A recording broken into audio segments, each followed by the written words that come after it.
Sige, kay gigutom mo, mag-magic ko. Dili. Kinahanglan, dunay participation gikan sa mga tao. Iyahang gipitik ang iyang mga tinun-an. Bitaw, ang saon nato pagpangita, that could be a hint for them nga you have to participate. You have to cooperate.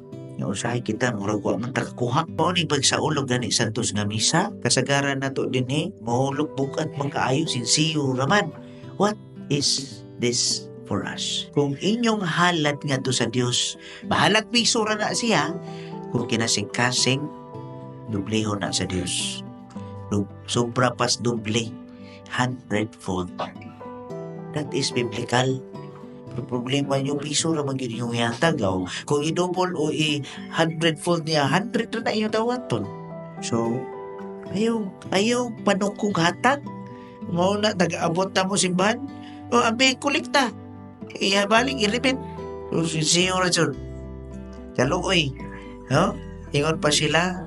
Kasi makasold sa simbahan, sinsiyo. Makasold sa bulangan, katong blue. Panglabay pa. Kurata dito, no? Pero dire, sige lang. Ang importante, no? Kinasing-kasing. O kinahanglan masabtan nato kini. So, doon ay offering gikan sa mga tao. May dito siya importante na ng kamusad. Kung unsay atong nadawat, kung sa inyo nadawat, inyo po nang ihalad balik sa Dios. Kinasing-kasing. Ikaduha, no? Dunay paghalad na. Dunay pagbayaw sa atong Ginoo. Nag-angkop siya. O dito, gibalik sa Dios Amahan, milagro. Same na itabo sa Santos nga Misa. Kung ato lang yun yung masabtan ng Misa, no? Maghilakas ka nito. Hindi man nato makita in our visible, in our naked eye. Pero the miracle truly happens. Kung sa'y naitabo, kung sa'y tawagan ng milagro na itabo, diha sa talad kananan, sa breaking of the bread, the miracle of, yes, transubstantiation. Paghalad ni Kristo, pag-isa sa pari. Kaya na lang una-una ang pari, kung kinsang pari.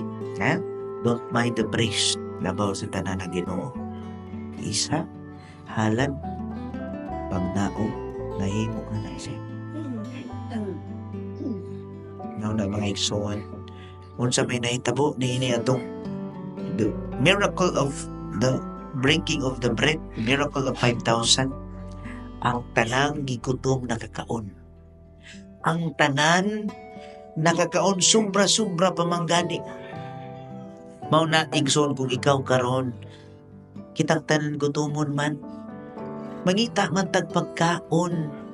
Mangita man tag unsay atong makaon matag adlaw. Pero mga igsoon, si Kristo mismo mao ang pan sa kinabuhi diha sa Santos nga Misa. Mao na ato i-partake kanunay unta. Dili na to usikan ang matagigayon nga dunay Santos nga Misa. Kay kana gasa sa Dios gikan kaniya nga gihatag alang kanato spiritually. Can you connect the story? Asa man siya diri nga wala man siya? Asa man bitaw siya? Shh. Napa mo? Asa man si Maria din sa ato ang istorya sa Ebanghelyo? Wala man nato mabasa. So unsaon man nato na siya pag-apil nga labot man yun di siya. Nag-celebrate man ta karon. Nagpasalamat man ta sa grasya sa Dios uban sa atong langitong inahan, di ba? Patulog lagi mo. Asa man si Maria kung ato siyang ison. Mga igsoon, asa na itabo ang unang milagro? Wedding at Cana. Kung sa'yo na itabo? Himo ni Kristo ang unang milagro niya sa dihang nahutdan sila og bino. Kinsay ini-intercede, way lain. Mas dali ang lihok sa atong Ginoo.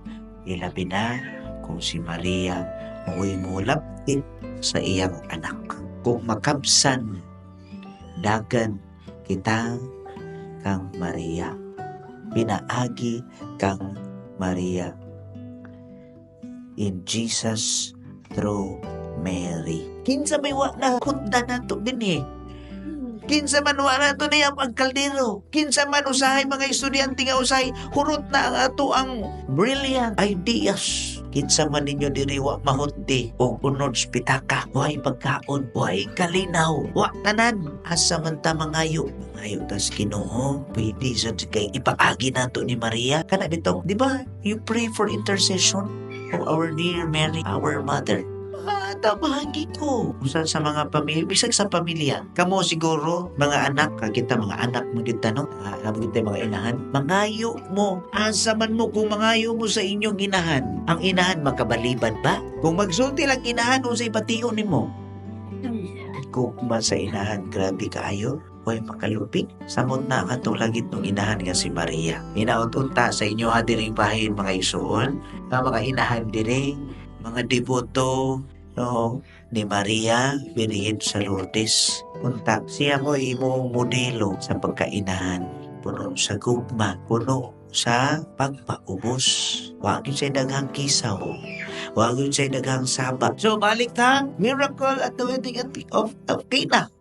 Dito, gihimo. Kaya nga no, ni-intercede man si Maria. Nahuntan silang bino ang kaslunan na. Kung sa gihimo ni Maria, iduol siya ang Jesus. Umihong wala na sila'y bino.